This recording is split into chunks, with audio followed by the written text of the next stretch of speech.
நம்ம தமிழ்நாட்டில் மின்சாரத்துறையிலேருந்து வந்திருக்கக்கூடிய ஒரு சூப்பரான ரெக்யூர்மெண்ட்டை பற்றி தான் நம்ம இப்போ பார்க்க போகிறோம். இதுக்கான வேக்கன்சி பொறுத்த வரைக்கும் பார்த்தீங்கன்னா உங்களுக்கு 500க்கும் மேற்பட்ட வேக்கன்சி வந்து பார்த்தீங்கன்னா உங்களுக்கு கொடுத்துருக்காங்க.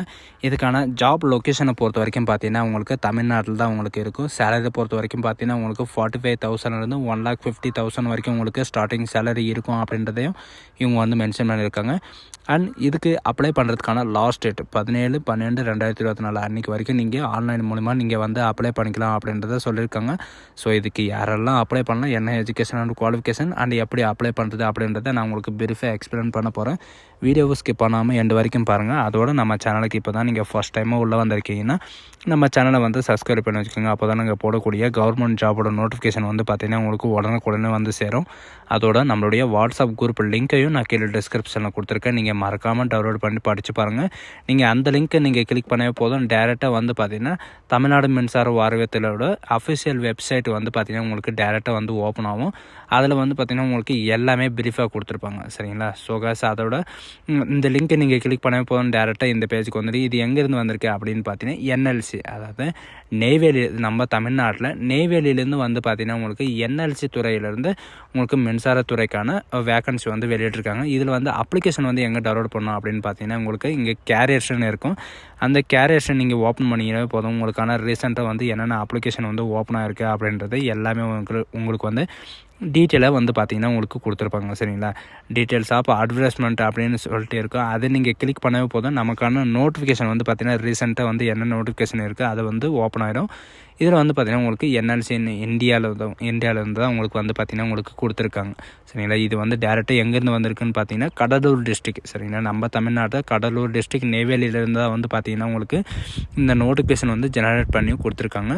நம்ம தமிழ்நாட்டிலையும் வந்து பார்த்திங்கன்னா உங்களுக்கு வேக்கன்சி இருக்குது அப்படின்றதையும் சொல்லியிருக்காங்க. நம்ம தமிழ்நாடு மட்டும் இல்லாமல் அகமதாபாத், அசாம் இந்த மாதிரி வந்து பார்த்திங்கன்னா அந்தமான் இந்த மாதிரி ஓவரால் இந்தியாவில் வந்து எங்கனால உங்களுக்கு இருக்கும் அப்படின்றதையும் இவங்க வந்து மென்ஷன் பண்ணியிருக்காங்க. சரிங்களா? நம்மளுக்கான வேக்கன்சி வந்து பார்த்திங்கன்னா எக்ஸிக்யூட்டிவ் இன்ஜினியரிங்கில் 50 வேக்கன்சியும் அண்டு டெப்டி மேனேஜர், அதாவது டெப்டி ஜென்ரல் மேனேஜரில் 4 வேக்கன்சி கொடுத்துருக்காங்க. இதுக்கான எஜுகேஷன் அண்ட் குவாலிஃபிகேஷனை பொறுத்த வரைக்கும் பார்த்தீங்கன்னா நீங்கள் வந்து ஃபுல் டைமோ அல்லது பார்ட் டைமோ நீங்கள் பேச்சுலர் ஆஃப் டிகிரியில் வந்து பார்த்தீங்கன்னா நீங்கள் மெக்கானிக்கலை பற்றியோ அண்டு இன்ஜினியரிங் மெக்கானிக்கலோ அண்ட் டிகிரி மெக்கானிக்கலோ இந்த மாதிரி நீங்கள் படிச்சிருந்தா நீங்கள் போதும். அண்டு இதில் வந்து பார்த்திங்கன்னா எக்ஸிக்யூட்டிவ் மேனேஜருக்காக வந்து பார்த்திங்கன்னா உங்களுக்கு 49 வேக்கன்சி வந்து கொடுத்துருக்காங்க. இதுக்கும் வந்து பார்த்திங்கன்னா ஃபுல் டைமோ அல்லது பார்ட் டைமோ பேச்சுலர் ஆஃப் டிகிரி நீங்கள் முடிச்சிருந்தால் போதும். இதில் வந்து பார்த்திங்கன்னா மெக்கானிக்கல் அண்ட் ப்ரொடக்ஷன் இந்த மாதிரி நீங்கள் இன்ஜினியரிங்கில் லெவலுக்கு நீங்கள் முடிச்சிருந்தால் நீங்கள் வந்து அப்ளை பண்ணிக்கலாம் அப்படின்றதையும் இவங்க வந்து சொல்லியிருக்காங்க. சரிங்களா? மெக்கானிக்கலில் வந்து பார்த்திங்கன்னா உங்களுக்கு மேனேஜர் போஸ்ட்டுக்காகவும் அண்டு ப்ராஜெக்ட்காகவும் வந்து பார்த்திங்கன்னா உங்களுக்கு கொடுத்துருக்காங்க. சரிங்களா? ப்ராஜெக்டுக்காக வந்து பார்த்திங்கன்னா எக்ஸிக்யூட்டிவ் இன்ஜினியரிங் மெக்கானிக்கலுக்காக 5 வேக்கன்சியும் அண்டு அடிஷ்னல் சீஃப் மேனேஜருக்காக 2 வேக்கன்சியும் அண்டு அடிஷ்னல் சீஃப் மேனேஜருக்காக 1 வேக்கன்சி அண்ட் டெப்டி மேனேஜர், அதாவது டெப்டி ஜென்ரல் மேனேஜருக்காக வந்து பார்த்திங்கன்னா மெக்கானிக்கலில் 1 வேக்கன்சி வந்து கொடுத்துருக்காங்க. இதில் நீங்கள் பேச்சுலரில் வந்து பார்த்திங்கன்னா நீங்கள் மெக்கானிக்கலை பற்றி நீங்கள் முடிச்சிருந்தாலே நீங்கள் வந்து இதுக்கு வந்து அப்ளை பண்ணிக்கலாம். அண்ட் எலக்ட்ரிக்கலுக்கும் வந்து பார்த்திங்கன்னா உங்களுக்கு தனியாக வந்து வேக்கன்சி கொடுத்துருக்காங்க. சரிங்களா? எக்ஸிக்யூட்டிவ் இன்ஜினியரிங் எலக்ட்ரிக்கலுக்கு வந்து பார்த்திங்கன்னா 18 வேக்கன்சி இருக்குது. இதில் வந்து பார்த்திங்கன்னா எலக்ட்ரிக்கல் அண்ட் எலக்ட்ரானிக்ஸ் இந்த மாதிரி நீங்கள் முடிச்சிருந்தால் போதும். And control, power system engineering, power system and high voltage engineering இந்த மாதிரி நீங்கள் முடிச்சிருந்தாவே போதும். அண்ட் எக்ஸிக்யூட்டிவ் இன்ஜினியரிங் எலக்ட்ரிக்கலை பொறுத்த வரைக்கும் பார்த்திங்கன்னா உங்களுக்கு 18 வேக்கன்சி கொடுத்துருக்காங்க. அண்ட் டெப்டி சீஃப் மேனேஜருக்கும் வந்து பார்த்திங்கன்னா உங்களுக்கு எலக்ட்ரிக்கலில் 27 வேக்கன்சி வந்து கொடுத்துருக்காங்க. சரிங்களா? இப்போ இதுக்கும் வந்து பார்த்திங்கன்னா உங்களுக்கு எலக்ட்ரிக்கலில் ப்ராஜெக்ட் எக்ஸிக்யூட்டிவ் இன்ஜினியரிங்க்கு வந்து பார்த்திங்கன்னா உங்களுக்கு 2 வேக்கன்சி கொடுத்துருக்காங்க. அண்ட் எக்ஸிக்யூட்டிவ் இன்ஜினியரிங் எலக்ட்ரிக்கல் 2க்காக வந்து பார்த்திங்கன்னா உங்களுக்கு 3 வேக்கன்சி கொடுத்துருக்காங்க. இதுக்கும் வந்து பார்த்திங்கன்னா சேம் குவாலிஃபிகேஷன் தான். ஃபுல் டைமோ அல்லது பார்ட் டைமோ நீங்கள் வந்து பார்த்திங்கன்னா பேச்சுலர் ஆஃப் டிகிரியில் வந்து எலக்ட்ரிக்கல் அண்ட் எலக்ட்ரானிக் இன்ஜினியரிங் இந்த மாதிரி control and power system engineering and power system high voltage engineering இந்த மாதிரி நீங்கள் ஏதாவது ஒரு சிஸ்டமேட்டிக்காக நீங்கள் படிச்சிருந்தால் நீங்கள் வந்து அப்ளை பண்ணிக்கலாம். சரிங்களா? இதுக்கான எக்ஸ்பீரியன்ஸு எல்லாமே வந்து பார்த்திங்கன்னா உங்களுக்கு சைடில் கொடுத்துருக்காங்க. நீங்கள் என்ன படிச்சிருக்கீங்களோ அந்த குவாலிஃபிகேஷனுக்கு தகுந்த மாதிரி உங்களுடைய எக்ஸ்பீரியன்ஸ் என்ன அப்படின்றது நீங்கள் வந்து செக் பண்ணிக்கோங்க. இப்போ வந்து பார்த்திங்கன்னா மெக்கானிக்கலும் முடிஞ்சது அண்ட் எலக்ட்ரிக்கலும் முடிஞ்சது அண்ட் சிவிலியர் இன்ஜினியரிங்க்கும் வந்து பார்த்திங்கன்னா உங்களுக்கு வேக்கன்சி வந்து கொடுத்துருக்காங்க. சரிங்களா? டெப்டி ஜென்ரல் மேனேஜருக்கு 2 வேக்கன்சி அண்ட் டெப்டி சூப்பர்வைசருக்கு வந்து பார்த்திங்கன்னா 5 வேக்கன்சி வந்து பார்த்திங்கன்னா இங்கே சிவிலியர் இன்ஜினியரிங் நீங்கள் படிச்சிருந்தால் போதும். சிவில் இன்ஜினியரிங் மெயின்ஸ்க்காக வந்து பார்த்திங்கன்னா உங்களுக்கு எக்ஸிக்யூட்டிவ் இன்ஜினியரிங்காக வந்து பார்த்திங்கன்னா உங்களுக்கு 11 வேக்கன்சியும் அதாவது டெப்டி சீஃப் இன்ஜினியரிங்காக வந்து பார்த்திங்கன்னா உங்களுக்கு வேக்கன்சியும் கொடுத்துருக்காங்க. சரிங்களா. சிவில் ப்ராஜெக்ட்டுக்காக வந்து பார்த்திங்கன்னா எக்ஸிக்யூட்டிவ் இன்ஜினியரிங்காக 1க்காக வந்து பார்த்திங்கன்னா சிவில் 1க்காக 7 வேக்கன்சியும், எக்ஸிக்யூட்டிவ் 2க்காக வந்து பார்த்திங்கன்னா 6 வேக்கன்சியும், அண்ட் அடிஷ்னல் சீஃப் மேனேஜ்மெண்ட்டுக்காக 2 வேக்கன்சியும், அண்ட் அடிஷ்னல் சீஃப் மேனேஜர் சிவிலுக்கு 3க்காக வந்து பார்த்திங்கன்னா உங்களுக்கு 2 வேக்கன்சியும் வந்து பார்த்திங்கன்னா உங்களுக்கு கொடுத்துருக்காங்க. இதுக்கு எல்லாமே வந்து பார்த்திங்கன்னா டெப்டி மேனேஜர் இருந்தாலும் சரி, சீஃப் மேனேஜர் இருந்தாலும் சரி, இதுக்கு எல்லாமே பார்த்திங்கன்னா உங்களுக்கு சிவில் இன்ஜினியரிங் மட்டும்தான். சரிங்களா. ஒவ்வொரு டிபார்ட்மெண்ட்லேயும் வந்து பார்த்திங்கன்னா உங்களுக்கு ஒவ்வொரு வேக்கன்சியும் வந்து கொடுத்துருக்காங்க. அண்டு கண்ட்ரோலுக்காக வந்து பார்த்திங்கன்னா உங்களுக்கு பிஎஸ்என்எல் ஆஃபீஸ்லலாம் கண்ட்ரோல் இருக்குது இல்லைங்களா, அந்த மாதிரி தான் இதுலேயும் ஒரு கண்ட்ரோல் இருக்குது. அதில் 7 வேக்கன்சி வந்து கொடுத்துருக்காங்க. சரிங்களா. இதில் வந்து பார்த்திங்கன்னா நீங்கள் பேச்சுலர் ஆஃப் டிகிரியில் எலக்ட்ரானிக்ஸோ அல்லது இன்ஜினியரிங்ஸோ அல்லது கண்ட்ரோல் இன்ஜினியரிங்ஸ் இந்த மாதிரி நீங்கள் முடிச்சிருந்தா நீங்கள் வந்து அப்ளை பண்ணிக்கலாம் அப்படின்றதையும் இவங்க வந்து மென்ஷன் பண்ணியிருக்காங்க. அண்டு கண்ட்ரோல் இன்ஃபர்மேஷன் ப்ராஜெக்ட்டுக்காக வந்து பார்த்திங்கன்னா உங்களுக்கு ஒரு வேக்கன்சி வந்து கொடுத்துருக்காங்க. அண்டு இன்ஜினியரிங்ஸ் வந்து பார்த்திங்கன்னா எக்ஸிக்யூட்டிவ் என்வாயர்மெண்ட் இன்ஜினியரிங்க்கு வந்து 3 வேக்கன்சி கொடுத்துருக்காங்க. சயின்டிஃபிக்காக வந்து பார்த்திங்கன்னா உங்களுக்கு ஒரு வேக்கன்சி கொடுத்துருக்காங்க. இதுக்கும் ஃபுல் டைமோ அல்லது பார்ட் டைமோ. எம்எஸ்சில் வந்து பார்த்திங்கன்னா நீங்கள் கெமிஸ்ட்ரியை பற்றியோ அல்லது ஆடியாலஜிஸ்ட் கெமிஸ்ட்ரியோ அண்டு ஒரிஜினேக்கு கெமிஸ்ட்ரி இந்த மாதிரி நீங்கள் முடிச்சிருந்தா நீங்கள் வந்து அப்ளை பண்ணிக்கலாம் அப்படின்றதையும் மென்ஷன் பண்ணியிருக்காங்க. அண்டு இதில் வந்து பார்த்திங்கன்னா சயின்டிஃபிக்காக எக்ஸிக்யூட்டிவ் போஸ்ட்டும் வந்து பார்த்திங்கன்னா உங்களுக்கு வந்து வெளியிட்டிருக்காங்க. 2 போஸ்ட்டு உங்களுக்கு கொடுத்துருக்காங்க. கெமிஸ்ட்ரியை பற்றி நீங்கள் ஏதாவது ஒரு சப்ஜெக்டில் நீங்கள் படிச்சிருந்தாலும் நீங்கள் வந்து அப்ளை பண்ணிக்கலாம் அப்படின்னு சொல்லியிருக்காங்க. வித் 4 இயர் வரை எக்ஸ்பீரியன்ஸ் இருக்கணும் அப்படின்றதையும் இவங்க வந்து மென்ஷன் பண்ணியிருக்காங்க. சரிங்களா. மேனேஜர் காலேஜுக்காக வந்து பார்த்திங்கன்னா உங்களுக்கு 3 வேக்கன்சி கொடுத்துருக்காங்க. அண்ட் சீஃப் மேனேஜருக்காக வந்து பார்த்திங்கன்னா உங்களுக்கு ஒரு வேக்கன்சி கொடுத்துருக்காங்க. இதில் வந்து அதாவது எம்டெக் எம்எஸ்சியிலோ நீங்கள் முடிச்சிருந்தால் நீங்கள் வந்து அப்ளை பண்ணிக்கலாம். அண்டு எக்ஸிக்யூட்டிவ் இன்ஜினியரிங் எம்எம்இக்காக வந்து பார்த்திங்கன்னா 6 வேக்கன்சி இருக்குது. மினிமம் வந்து பார்த்திங்கன்னா நீங்கள் மெயின்டெனன்ஸோ அந்த இன்ஜினியரிங்கில் நீங்கள் முடிச்சிருந்தால் நீங்கள் வந்து அப்ளை பண்ணிக்கலாம். அண்ட் டெப்டி மேனேஜர் அதாவது டெப்டி ஜென்ரல் மேனேஜருக்காக வந்து பார்த்திங்கன்னா கெமிக்கலுக்காக ஃபுல் டைமோ அல்லது பார்ட் டைமோ வந்து பார்த்திங்கன்னா உங்களுக்கு பேச்சுலர் ஆஃப் டிகிரியில் மெக்கானிக்கல் முடிச்சிருந்தால் நீங்கள் வந்து அப்ளை பண்ணிக்கலாம். இதில் வந்து பார்த்திங்கன்னா டெப்டி சீஃப் மேனேஜர் எலக்ட்ரிக்கல் அதாவது ஃபினான்ஸுக்காக வந்து பார்த்திங்கன்னா உங்களுக்கு ஒரு வேக்கன்சி அதாவது 6 வேக்கன்சி கொடுத்துருக்காங்க.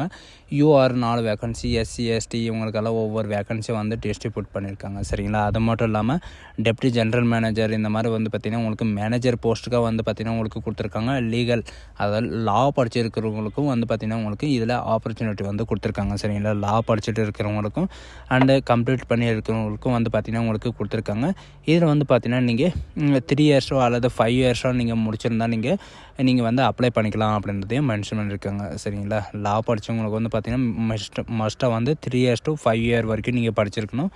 அண்டு எக்ஸிக்யூட்டிவ் இன்ஜினியரிங்க்கு வந்து பார்த்திங்கன்னா உங்களுக்கு சிவிலுக்காகவும் அண்டு ப்ரெஸ்ஸுக்காகவும் வந்து பார்த்திங்கன்னா உங்களுக்கு மேனேஜர் கம்யூனிட்டிக்காகவும் வந்து பார்த்திங்கன்னா உங்களுக்கு கொடுத்துருக்காங்க. சரிங்களா. இதில் வந்து பார்த்திங்கன்னா நீங்கள் டிப்ளமோ 2 இயரை நீங்கள் ஃபுல் டைமாக நீங்கள் முடிச்சிருந்தாலும் நீங்கள் வந்து அப்ளை பண்ணிக்கலாம். அண்ட் மெடிக்கல் ஆஃபீஸர்ஸை பொறுத்த வரைக்கும் பார்த்திங்கன்னா உங்களுக்கு 10 வேக்கன்சி இருக்குது. நிறைய பேர் இது தான் கேட்டிருந்தீங்க, மெடிக்கலுக்காக உங்களுக்கு இருக்கா அப்படின்றதையும் கேட்டிருக்கீங்க. மெடிக்கலில் வந்து பார்த்திங்கன்னா ஆல் டிகிரிஸ் வந்து பார்த்திங்கன்னா நீங்கள் வந்து அப்ளை பண்ணிக்கலாம். பிஜி இருந்தாலும் சரி, டிஎன்பி அண்ட் டிப்ளமோ அண்ட் சுட்டை வந்து பார்த்திங்கன்னா உங்களுக்கு மெடிக்கலை பற்றி நீங்கள் கன்சல்ட் பண்ணியிருக்கணும் அப்படின்றதையும் சொல்லியிருக்காங்க. நீங்கள் மெடிக்கலை பற்றி நீங்கள் படிச்சிருந்தால் நீங்கள் வந்து அப்ளை பண்ணிக்கலாம் அப்படின்றதையும் இவங்க வந்து மென்ஷன் பண்ணியிருக்காங்க. சரிங்களா. எம்பிபிஎஸ்சில் டிகிரி இருந்தாலும் சரி அண்ட் பிஎஸ்சி டிகிரி இந்த மாதிரி எதில் இருந்தாலும் சரி நீங்கள் வந்து அப்ளை பண்ணிக்கலாம் அப்படின்ற மாதிரி சொல்லியிருக்காங்க. இதுக்கான எஜுகேஷன் அண்ட் குவாலிஃபிகேஷனை பொறுத்த வரைக்கும் பார்த்திங்கன்னா நீங்கள் ஏஜ் லிமிட்டை பொறுத்த வரைக்கும் பார்த்திங்கன்னா இவங்க சொல்லியிருக்கிற மாதிரி E2லேருந்து E8 வரைக்கும் பார்த்திங்கன்னா யூஆர், யூடபிள்யூஎஸ், ஓபிசி, எஸ்சி, எஸ்டி இவங்களுக்கெல்லாம் தனித்தனி ஏஜ் ரிலாக்ஸேஷன் கொடுத்துருக்காங்க. உங்களுக்கு என்ன ரிலாக்ஸேஷன் இருக்கோ அந்த ஏஜ் லிமிட்டோட நீங்கள் வந்து அப்ளை பண்ணிக்கலாம் அப்படின்றத சொல்லியிருக்காங்க. இது மட்டும் இல்லாமல் உங்களுக்கு ஏஜ் ரிலாக்ஸேஷனு தனியாக வந்து பார்த்திங்கன்னா உங்களுக்கு கீழே கொடுத்துருக்காங்க. எஸ்சிக்கு எவ்வளோ, எஸ்டிக்கு எவ்வளோ அந்த மாதிரி சொல்லிட்டு எல்லாமே கொடுத்துருக்காங்க. உங்களுக்கு வந்து பார்த்திங்கன்னா உங்களுக்கு அப்பர் ரிலாக்ஸேஷன் ஏஜ் லிமிட்டும் வந்து பார்த்திங்கன்னா உங்களுக்கு கீழே வந்து கொடுத்துருக்காங்க. உங்களுக்கான சேலரியை பொறுத்த வரைக்கும் உங்களுக்கு டோட்டலாக எவ்வளோ சேலரி இருக்கும் அப்படின்றதையும் எல்லா டீட்டெயிலும் வந்து பார்த்திங்கன்னா உங்களுக்கு கீழே கொடுத்துருக்காங்க. And E2, E4, E5 and E6, E7, E8 இதுக்கெல்லாம் வந்து பார்த்திங்கன்னா உங்களுக்கு மேக்ஸிமம் 50,000லேருந்து உங்களுக்கு 1 lakh வரைக்கும் உங்களுக்கு சேலரி இருக்கும் அப்படின்ற மாதிரி சொல்லியிருக்காங்க. உங்களுக்கு பிளேஸ் ஆஃப் போஸ்டிங் வந்து பார்த்திங்கன்னா உங்களுக்கு NLC இந்தியா அப்படின்றதுனால உங்களுக்கு இந்தியாவில் எந்த இடத்துலனாலும் உங்களுக்கு வந்து போஸ்டிங் இருக்கலாம், யூனியன் டெரரிஸ்ட் கூட உங்களுக்கு இருக்கலாம் அப்படின்ற மாதிரி உங்களுக்கு வந்து சொல்லியிருக்காங்க. அண்டு ரிசர்வேஷன் சரிங்களா, உங்களுக்கு என்னென்ன கேஸ்ட்டுக்கு வந்து எவ்வளோ ரிசர்வேஷன் இருக்குது அப்படின்ற மாதிரி கொடுத்துருக்காங்க. இடபிள்யூஎஸ், பிடபிள்யூடி இந்த இவங்களுக்கெல்லாம் வந்து பார்த்திங்கன்னா டிகிரி டிசபிலிட்டி வந்து 40% அண்டு எக்ஸ் சர்வீஸ் மணி இவங்களுக்கெல்லாம் வந்து பார்த்திங்கன்னா உங்களுக்கு 25% உங்களுக்கு இருக்கிற மாதிரி இருக்குது. அண்டு SC, ST இவங்களுக்கெல்லாம் தவிர்த்து உங்களுக்கு அப்ளிகேஷன் ஃபீஸஸும் வந்து பார்த்திங்கன்னா உங்களுக்கு கொடுத்துருக்காங்க சரிங்களா. SC, ST, PWD, ex service men இவங்களுக்கு எல்லாமே வந்து பார்த்திங்கன்னா உங்களுக்கு நான் ரீஃபண்டபிள் பேமெண்ட் தான். உங்களுக்கு 354 ரூபாய் நீங்கள் பே பண்ணுற மாதிரி இருக்கும். மற்றவங்களுக்கெல்லாம் வந்து பார்த்திங்கன்னா உங்களுக்கு அதாவது அப்ளை பண்ணுறதுக்கு வந்து பார்த்திங்கன்னா உங்களுக்கு அதிகமாகவே உங்களுக்கு கொடுத்துருக்காங்க. UR, EWS, OBC, NL candidates இவங்களுக்கெல்லாம் வந்து பார்த்திங்கன்னா அப்ளிகேஷன் ஃபீஸஸே 500 ரூபாய் இருக்கும். அண்ட் ப்ராசஸ் ஃபீஸு எல்லாமே சேர்த்து வந்து பார்த்திங்கன்னா உங்களுக்கு 854 ரூபாய் நீங்கள் ஃபீஸ் பே பண்ணுற மாதிரி இருக்கும் சரிங்களா. SC, ST இவங்களுக்கெல்லாம் வந்து பார்த்திங்கன்னா எக்ஸ் சர்வீஸ்மேன் கேண்டிடேட்ஸ்க்கு உங்களுக்கு வந்து 1 day அப்ளிகேஷன் ஃபீஸ் எல்லாம் எதுவும் கிடையாது, ப்ராசஸ் ஃபீஸ் தான் கொடுத்துருக்காங்க. அதுவும் வந்து பார்த்திங்கன்னா உங்களுக்கு 354 ரூபாய் நீங்கள் ஃபீஸ் பே பண்ணுற மாதிரி இருக்கும். இது ஃபுல்லாக வந்து பார்த்திங்கன்னா நான் ரீஃபண்டபிள் தான், உங்களுக்கு வந்து திரும்பவும் வராது அப்படின்றதையும் சொல்லியிருக்காங்க. அண்டு இதில் வந்து பார்த்திங்கன்னா உங்களுக்கு நீங்கள் வந்து டாக்குமெண்ட் வந்து நீங்கள் எப்படி அப்லோட் பண்ணணும் அப்படின்ற எல்லாமே உங்களுக்கு டீட்டெயிலாக கொடுத்துருக்காங்க. அண்டு இம்பார்ட்டன்ட் டேட்ஸ் வந்து பார்த்திங்கன்னா உங்களுக்கு கொடுத்துருக்காங்க. 17/12/2024 அன்றைக்கி வரைக்கும் பார்த்திங்கன்னா நீங்கள் அப்ளிகேஷன் ஃபீஸ் பே பண்ணுறதா இருந்தாலும் சரி, ஆன்லைன் ரிஜிஸ்ட்ரேஷன் சப்மிட் பண்ணுறதா இருந்தாலும் சரி, நீங்கள் அன்றைக்கி வரைக்கும் பார்த்திங்கன்னா நீங்கள் வந்து சப்மிட் பண்ணிக்கலாம் அப்படின்றதையும் இவங்க வந்து மென்ஷன் பண்ணியிருக்காங்க. ஸோ இதுக்கு வந்து எப்படி அப்ளை பண்ணணும் அப்படின்னு பார்த்தீங்கன்னா, நீங்கள் அப்ளை நவ்ன்றதை நீங்கள் கிளிக் பண்ணவே போதும், நமக்கான அப்ளிகேஷன் அப்ளை பண்ணுற பேஜ் வந்து பார்த்திங்கன்னா அஃபிஷியல் வெப்சைட்டில் வந்து ஓப்பன் ஆயிரும். இதில் வந்து பார்த்திங்கன்னா உங்கள்கிட்ட வந்து ரிஜிஸ்டர் பண்ணுறதுக்கு முன்னாடி உங்கள்கிட்ட வந்து என்னென்ன ஃபோட்டோஸ் அண்ட் சிக்னேச்சர் அண்ட் உங்களுக்கு சர்டிஃபிகேட் வந்து இருக்கணும் அப்படின்றதையும் இவங்க வந்து கொடுத்துருப்பாங்க. நீங்கள் வந்து ஆல்ரெடி யூசர் ஐடி வந்து பார்த்திங்கன்னா NLC தரப்போ வந்து பார்த்திங்கன்னா உங்களுக்கு யூசர் ஐடி பாஸ்வேர்டு நீங்கள் வச்சுருந்தீங்க அப்படின்னா நீங்கள் வந்து யூசர் ஐடி பாஸ்வேர்டு கொடுத்து நீங்கள் லாகின் பண்ணிக்கலாம். அப்படி இல்லைன்னா மேலே வந்து பார்த்திங்கன்னா எக்ஸிட்டிங் யூசர் அப்படின்னு கொடுத்துருப்பாங்க சரிங்களா. நியூ யூசர் ரிஜிஸ்டர் ஹியர் அப்படின்னு சொல்லிட்டு கொடுத்துருக்காங்க. நீங்கள் வந்து உங்களுடைய 10th மார்க் ஷீட்டில் என்ன நேம் இருக்கோ அதே மாதிரி தான் நீங்கள் கொடுக்கணும். உங்களுடைய மெயில் ஐடி அண்ட் உங்களுடைய ஃபோன் நம்பர் சரிங்களா. OTP எல்லாமே வரும். நீங்கள் வந்து எந்த ஜாபுக்கு வந்து நீங்கள் அப்ளை பண்ணுறீங்க, நீங்கள் சிவிலியர் இன்ஜினியரிங் இருந்தாலும் சரி, அண்ட் டிப்ளமோ எது இருந்தாலும் சரி சரிங்களா. உங்களுக்கு மெக்கானிக்கல் இந்த மாதிரி எது உங்களுக்கு குவாலிஃபைடாக இருக்கோ அதை நீங்கள் கொடுத்துட்டு இவங்க வந்து சில கொஷின் கேட்டிருக்காங்க, அதோடைய ஆன்சர் கொடுத்துட்டு நீங்கள் ரிஜிஸ்டர் பண்ணால் போதும். ஒன்ஸ் ரிஜிஸ்டர் பண்ணிவிட்டு உங்களுடைய மெயில் ஐடி பாஸ்வேர்டு வச்சு நீங்கள் வந்து லாகின் பண்ணிக்கலாம் அப்படின்றதையும் இவங்க வந்து மென்ஷன் பண்ணியிருக்காங்க. அது மட்டும் இல்லாமல் கீழே வந்து நீங்கள் எப்படி அப்ளை பண்ணணும் அப்படின்ற ப்ராசஸ் எல்லாமே வந்து பார்த்திங்கன்னா உங்களுக்கு டாக்குமெண்ட்டில் வந்து கொடுத்துருக்காங்க. அண்ட் அப்ளிகேஷன் ஃபீஸ் ப்ராசஸும் வந்து பார்த்திங்கன்னா உங்களுக்கு PDF-ஆகவே வந்து கொடுத்துருக்காங்க சரிங்களா. ஸோ காசு இந்த வீடியோ உங்களுக்கு பிடிச்சிருந்தா உங்கள் ஃப்ரெண்ட்ஸ் அண்ட் ஃபேமிலிக்கு கண்டிப்பாக ஷேர் பண்ணுங்கள். நம்ம தமிழ்நாட்டில் வந்து பார்த்திங்கன்னா வேலை கிடைக்கிறது வந்து பெரிய விஷயம் கூட சொல்லலாம்.